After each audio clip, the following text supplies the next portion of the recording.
Creando Puentes.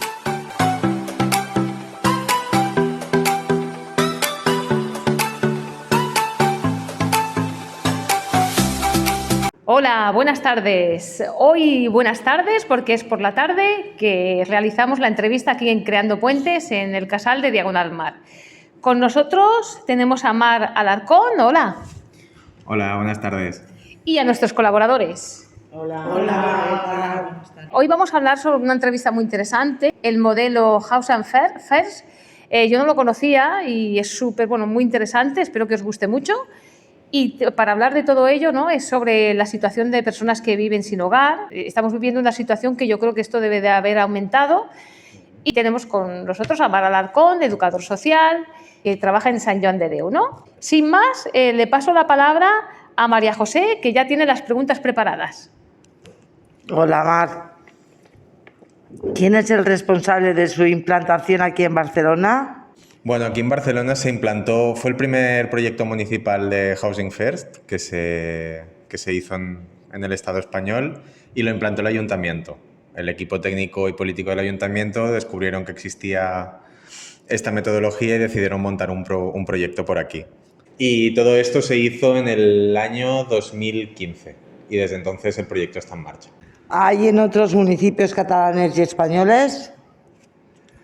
Sí, cada vez parece que se va extendiendo más. Inicialmente fue en grandes ciudades como Valencia, Sevilla, Madrid.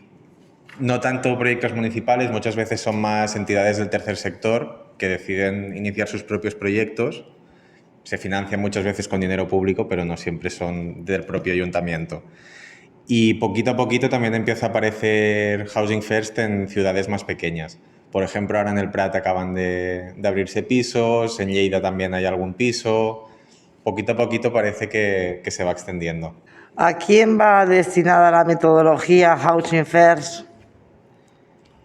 Va destinada a personas sin hogar de larga trayectoria, gente que ha estado muchos años en situación de vivienda irregular o que se ha visto abocada a la calle.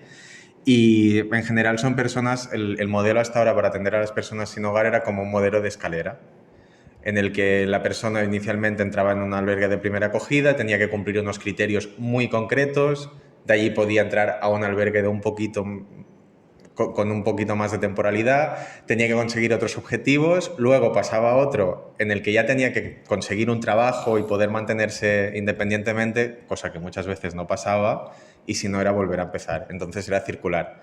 Housing First aboga por poner primero la casa y a partir de ahí trabajar. No trabajar todo para luego volver al punto de inicio. ¿Qué objetivos tiene el programa? Bueno, el programa, a nivel político, cuando lo hacen, el objetivo principal es acabar con el sinhogarismo, porque se está viendo que es como la única estrategia que a largo plazo lo acaba reduciendo en números macro. Y a nivel individual, pues el objetivo es que la persona pueda mantener una vivienda y a raíz de esta vivienda o alrededor de esta pueda construir un proyecto de vida propio, personal y, bueno, el proyecto que la persona quiera. En general somos muy poco exigentes, hay unas normativas muy básicas y a partir de aquí permitimos que la persona construya su propia vida. Al final la vivienda es un derecho, nuestro objetivo es que todas las personas tengan acceso a este derecho. Gracias, Mar. Paso la palabra a Chelo. Hola, Mar, buenas tardes. Creo que esta también ha sido más o menos contestada. ¿Cualquier persona sin hogar puede optar a un piso del programa? Bueno, como he dicho, generalmente va destinado a personas que llevan bastante tiempo en situación de calle o en situación de sin hogar y generalmente porque tampoco hay plazas infinitas, aquí al menos en Barcelona, luego hay otros tipos de Housing First, pero en Barcelona se prioriza personas que están diagnosticadas con algún trastorno de salud mental o que han tenido algún problema de adicción o patología dual. Básicamente esto. Se miran estos requisitos y a partir de ahí se establece un sorteo. Las primeras personas que entraron fue un sorteo que creo que participaron unas 800 personas y entraron 50 y ahora se ha hecho un segundo cribaje, que ha habido muchísimas solicitudes, de estas solicitudes se ha reducido a 106 y de estos 106 se han seleccionado 38. Una vez que optan a un piso, ¿hay algún tipo de condición o compromisos? Sí, principalmente establecemos 3 compromisos básicos. Uno es que se realice el copago de la vivienda en función de los ingresos que se tenga. Varía en función de los ingresos que tenga la persona la cantidad. Otra es que se mantenga una buena convivencia vecinal y si hay conflictos, pues que haya buena voluntad para solucionarlos y entenderse con la comunidad de vecinos. Y el último es que acepten el acompañamiento del equipo social. Esto no significa que tengan que hacernos caso, ni mucho menos. Simplemente, a veces una visita nuestra puede ser acercarnos o quedar con la persona donde ella prefiera y tomarnos un café, hablar de la vida y marcharnos. Estos son los tres compromisos básicos. Si cumples esto, el piso se mantiene y a partir de aquí, pues bueno, cada uno a su ritmo se van trabajando diferentes cosas. ¿Quiénes realizan el acompañamiento? En el equipo somos ahora mismo 4 profesionales más el responsable y trabajamos por parejas. Somos un educador, un trabajador social y un integrador social. Y aparte de esto tenemos como un soporte que está medio dentro con nosotros, que es ESMES, que es el servicio de salud mental especializado en gente que está en situación de calle. Y trabajamos mano a mano con ellos y en muchos casos hacemos reuniones de forma regular o hacemos incluso visitas conjuntas. Lo bueno de ESMES es que también funciona un poco como nosotros. A veces la visita es irse a tomar un café y hablar un poquito. Paso la palabra a Lourdes. Hola, Marc. A ver, ¿cómo acogen los vecinos del inmueble a las personas del programa? ¿Hay rechazo? ¿Hay estigma? Bueno, esta es una pregunta interesante. Nos estamos encontrando que uno de los factores que influye mucho es el barrio donde está el piso. Hay barrios en los que no hay demasiado problema con la acogida y hay otros barrios que desde un primer momento, porque claro, hay como todo un trabajo previo que ya ven que hay mucha gente, se ponen puertas antiocupas, alarmas, ya ven que... Y hay barrios que a veces la comunidad de vecinos ya empieza... que no le gusta la idea de que haya un piso social, no entienden bien qué se está haciendo allí, pero desde un principio hay un poco de sospecha. Entonces, generalmente no hay rechazo desde el principio, pero a veces sí que se encuentra. Y en algunos casos que ha habido algún conflicto, a la que descubren que es un piso social, ese piso queda marcado ya para los restos y ciertos vecinos pues lo cruzan y ya no hay nada que hacer y les cuesta mucho entender ciertas situaciones o que una persona que ha estado muchos años en la calle requiere un periodo de adaptación a estar a un piso y entender que si hace ruido aquí molesta al vecindario. No puedo decir que sí siempre, pero evidentemente hemos visto muchas situaciones en las que hay estigma y no solo por el tema de sinhogarismo, también por tema de salud mental o por tema de adicciones. Es bastante común. ¿Qué le aporta a la persona estar en este programa? Bueno, yo esto lo intentaré responder, pero creo que podría responder mejor María, quizás. Yo creo... ¿Y por qué? Hombre... No, porque la gente no lo sabe, Marc. Ah, bueno, claro. ¿A ti te molesta que lo sepan No, o...? explícalo. Bueno, pues María es participante del programa, ella está en una de nuestras viviendas y claro, por eso digo que quizá ella podría contestar mejor qué le aporta estar con nosotros. No sé si... que conteste ella. Los dos. Vale, pues explica tú a ver tus sensaciones. Bueno, yo, Lourdes, te digo que yo estoy encantada con este proyecto. O sea, a mí me ha dado la vida. Ha sido como volver a nacer. Marc es una persona encantadora, empatiza mucho contigo. Me dan ganas de llorar incluso diciendo esto. La verdad es que estoy encantada con Mónica, que es integradora social, y el equipo es extraordinario. Ellos te dan la vida. Bueno, gracias por las palabras, María. La verdad es que estas cosas alegran. Y bueno, desde una perspectiva quizá más técnica, nosotros lo que intentamos aportar a la persona es abrirle las puertas de los derechos a los que pueden acceder. Lo primero es el piso, pero luego en función de, yo qué sé, hay personas que quizá tienen derecho a una PNC y nunca han tenido la PNC, pues hacer este trámite, o una dependencia para tener apoyo en casa, o poder acceder a las actividades del centro cívico, gente que en su vida ha hecho una actividad o no sabía ni siquiera que existían. Nosotros tratamos de ofrecer este espacio a partir del que la persona pueda ver qué puertas tiene abiertas y decidir cuáles pasar y cuáles no. Y acompañamos a la persona intentamos ser empáticos y muy humanos con la persona, ver a la persona con su nombre, ver a María y olvidarnos más de todo lo que serían tanto diagnósticos, tratamientos. Sí que es verdad en este sentido que tenemos la ventaja de que no tenemos una temporalidad muy estricta como en otros dispositivos, que tienes 6 meses para conseguir esto. Aquí tenemos el lujo de poder ser más humanos y conocer más a la persona. ¿Observáis cambios en el entorno cercano familiar de la persona, así como en su red social? En este sentido depende de la persona. Como he dicho, siempre damos el poder de decisión a la persona, y si la persona quiere retomar, porque muchas veces la calle implica un corte con la relación con los familiares y no es muy difícil acabar en esa situación. Es como un pez que se muerde la cola, es muy complicado. Entonces, en general, cuando se ha intentado retomar el contacto familiar o fortalecerlo y demás, se ha conseguido. Se valora positivamente. Sí que es verdad que en otros casos es complicado. Hay personas que quizá tienen como la ilusión de participar en actividades, conocer gente, pero luego les cuesta el mantener el compromiso, los horarios y demás. A veces se hace un poquito de bola.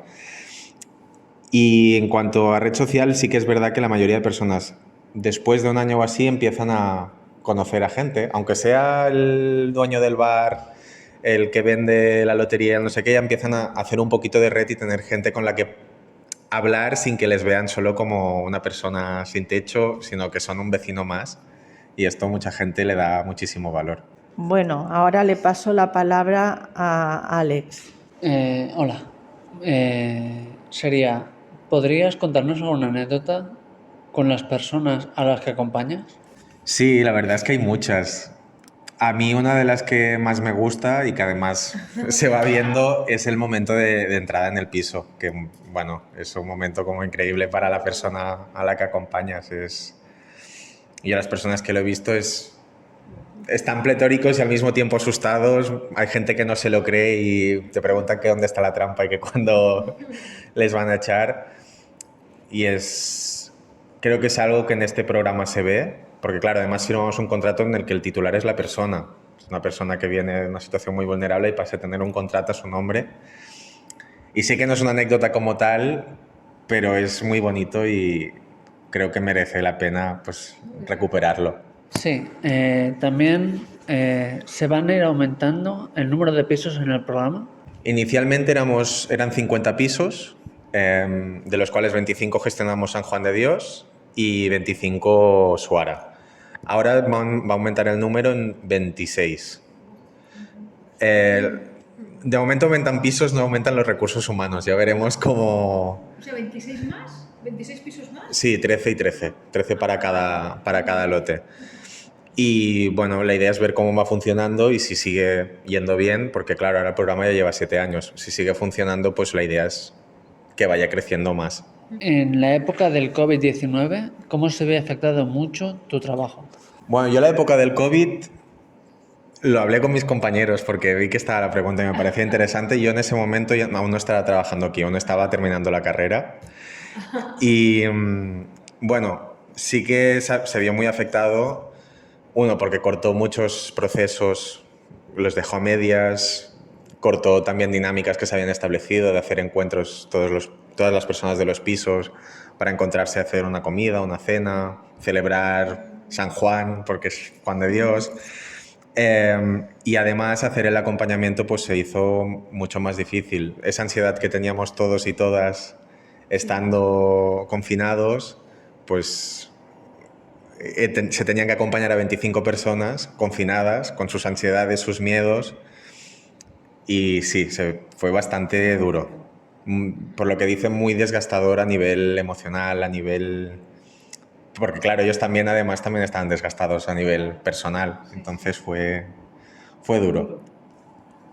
Hola, buenas tardes. Mira, yo te quisiera preguntar que cuando llegas tú a casa, ¿desconectas de tu trabajo? Bueno, yo lo intento. Además, creo que es algo esencial para ser un buen profesional. Si no, acabas quemado en 3 meses. Acompañamos situaciones muy duras, muy difíciles. Y es encontrar el equilibrio, es encontrar... Mucha gente dice la distancia perfecta, para mí es la proximidad perfecta, el ser próximo con la persona, pero entender que a partir de cierto punto es mi trabajo, tengo que seguir con mi vida, porque si me lo llevo a casa no dejo de trabajar nunca y en 5 meses estás quemado y ya no quieres trabajar de lo mismo. Sí que es verdad que a veces es difícil y según qué día, si ha pasado algo muy gordo, pues llegas a casa y a veces la cabeza se te va a esa situación difícil, pero en general sí, creo que lo llevo bastante bien y me esfuerzo por mejorarlo. Tú como profesional, ¿a cuántas personas has de dar soporte? ¿Existe una ratio por profesional? No existe una ratio establecida per se, como es algo bastante nuevo. En Estados Unidos sí que empezó hace más tiempo, pero aquí en Europa es, bueno, desde 2015 a nivel español. El primero fue 2013, una entidad privada, y luego es algo bastante nuevo. No hay como un saber súper homologado, súper extendido y no hay... Cada entidad es un poco de su padre y de su madre y establece los criterios que le parece. Yo ahora mismo estoy acompañando a 14 personas y el objetivo con las nuevas entradas es que llegue a acompañar a 21. Hay que tener en cuenta que estoy con 14, pero no siempre estoy con 14, en función de si entra gente nueva, si alguien se da de baja por el motivo que sea. Va variando, no hay una ratio establecida.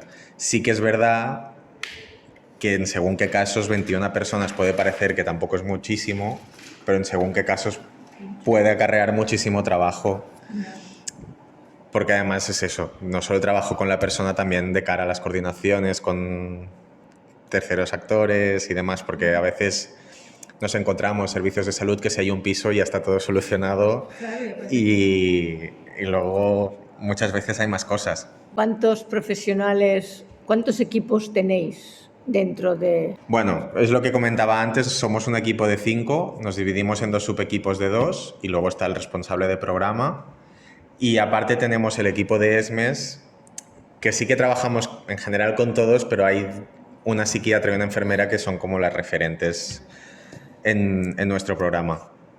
Ahora sí que es verdad que se está hablando a nivel de San Juan de Dios, como aumentarán el número de pisos, poner media jornada más de educación social para dar soporte en entradas de pisos, mediación comunitaria, algún tipo de gestión de este estilo para quitar carga de trabajo. Hola, Marc, de nuevo. Lo estás haciendo muy bien, ¿eh? ¿Sí? Sí, sí. No me estoy quedando corto, es que... Que va, no, lo estás haciendo muy bien, de verdad.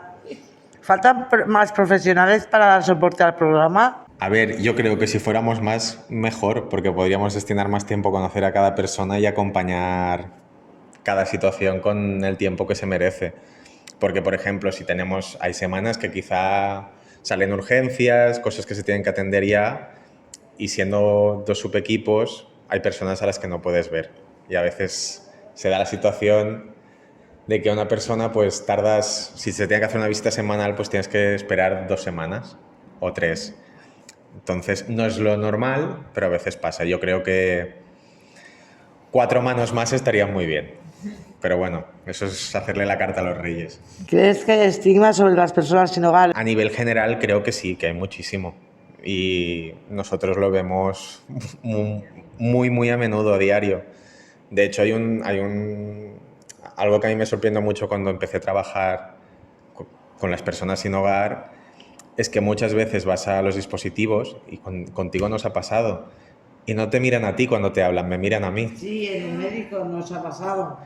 En vez de dirigirse a ti, que eres perfectamente capaz de entender y tomar tus decisiones, me miran a mí y bueno, luego aparte de esto, muchos prejuicios, miradas, maneras de tratar, ya no en servicios públicos, en un banco mismo. Es totalmente distinta la atención que se da en función de lo que se presupone, del aspecto y demás. A nivel de buscar trabajo, evidentemente, también es mucho más difícil.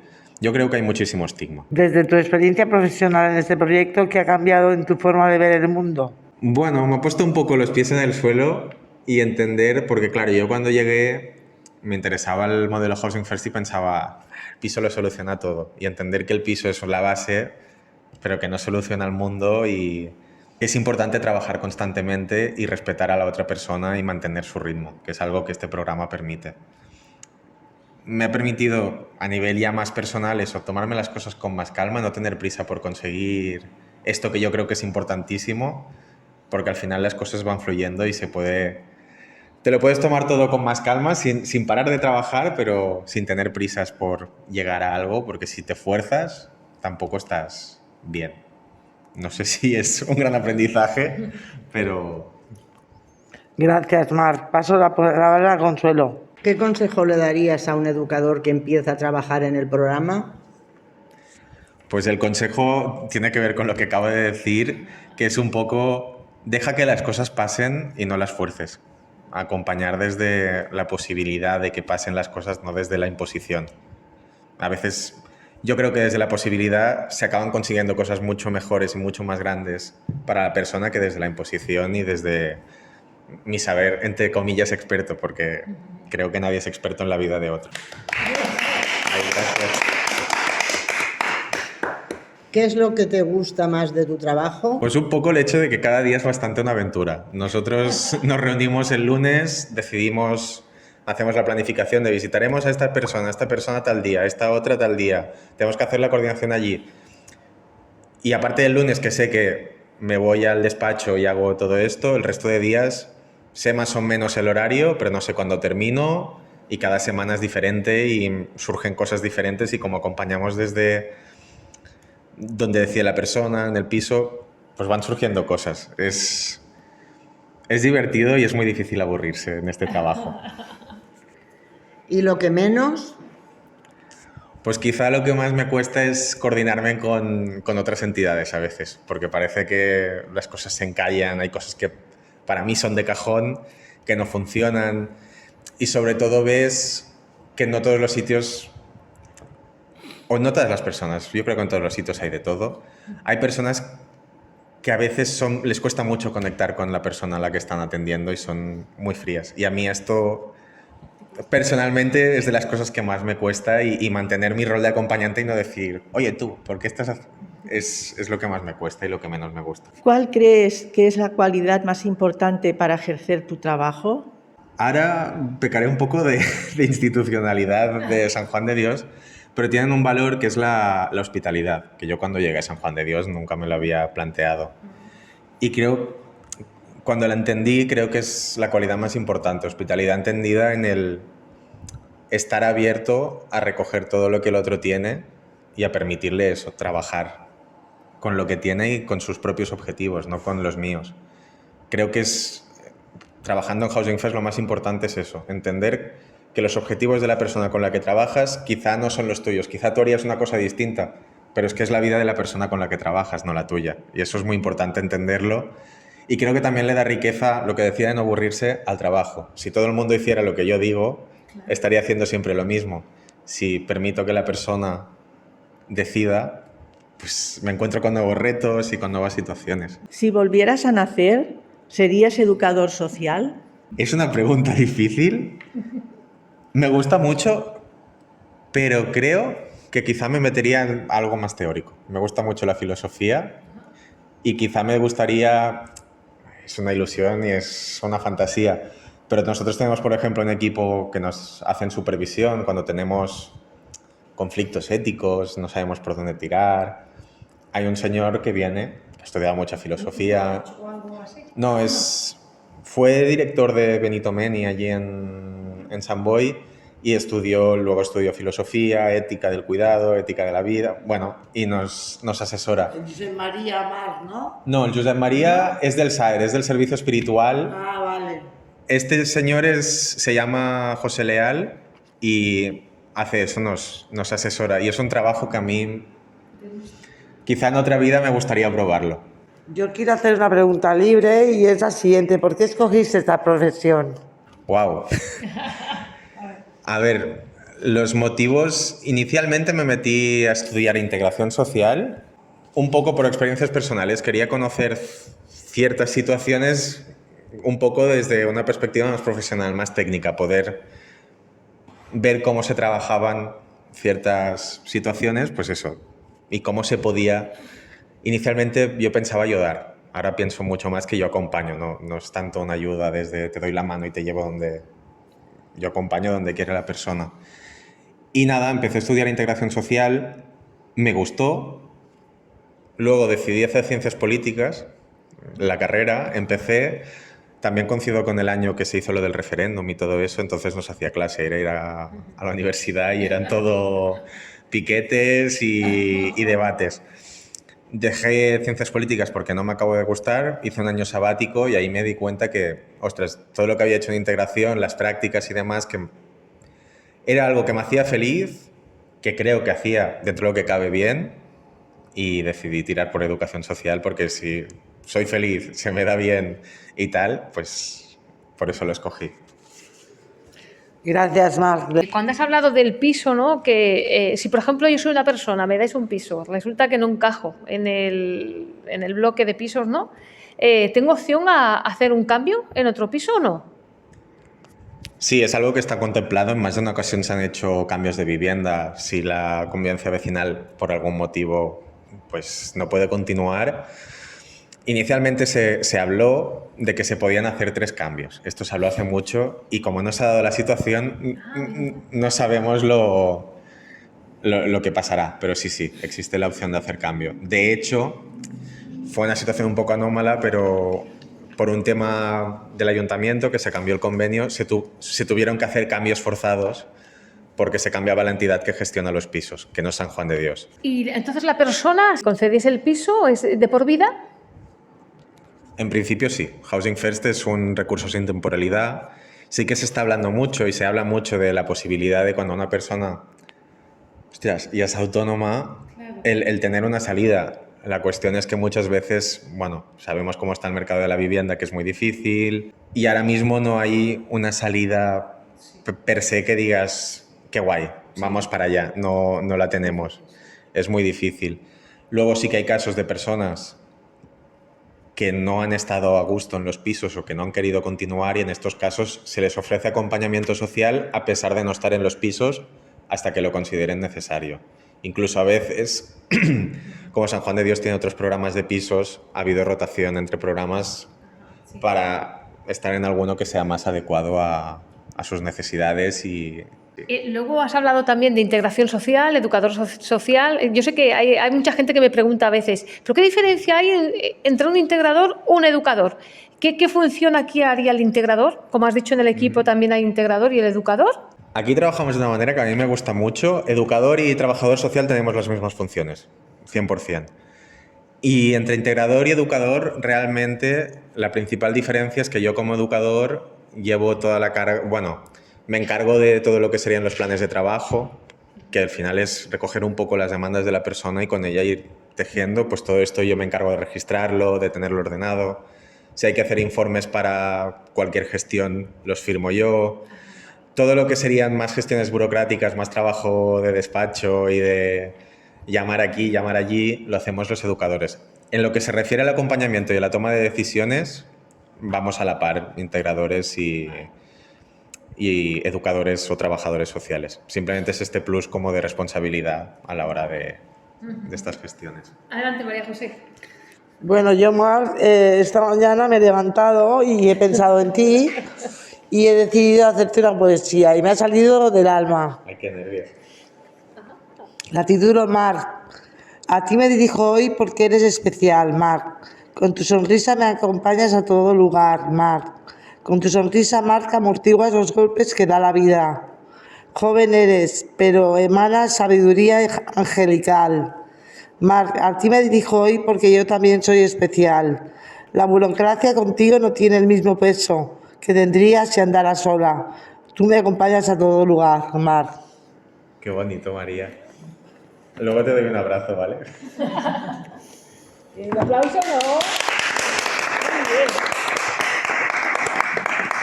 A mí me parece un trabajo súper bonito, un trabajo, bueno, muy interesante. Lo que tú dices, cada día es una aventura distinta, ¿no?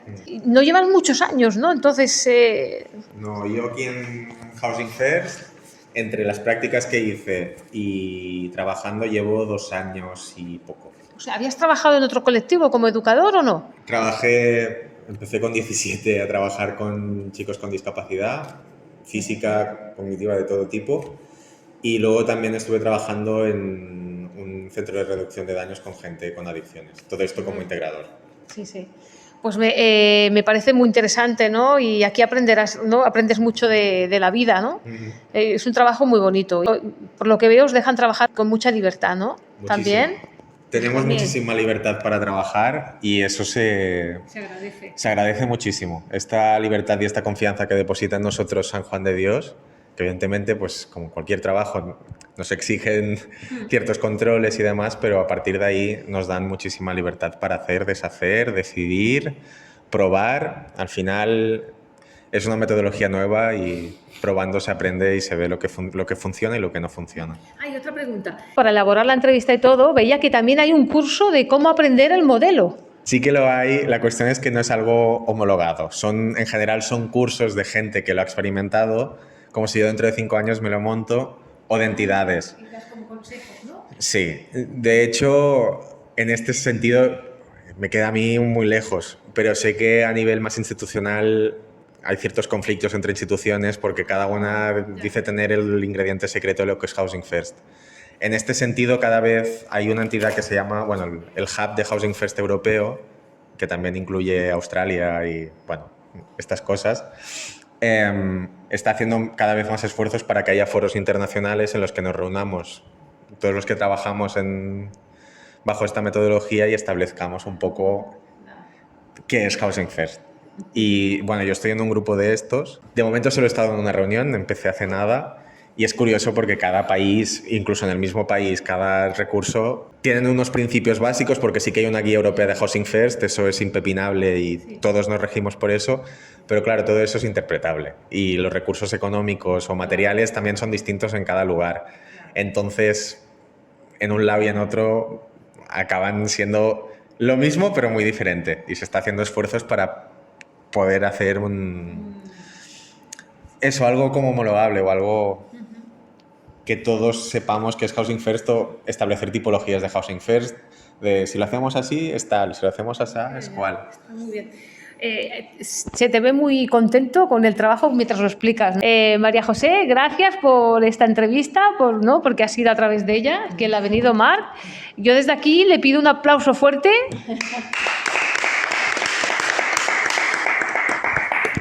Yo quiero darle las gracias a Marc por ser como es. Lo mismo digo, María. Desde aquí hasta la semana que viene, creando puentes. Hasta la semana que viene. La semana que viene.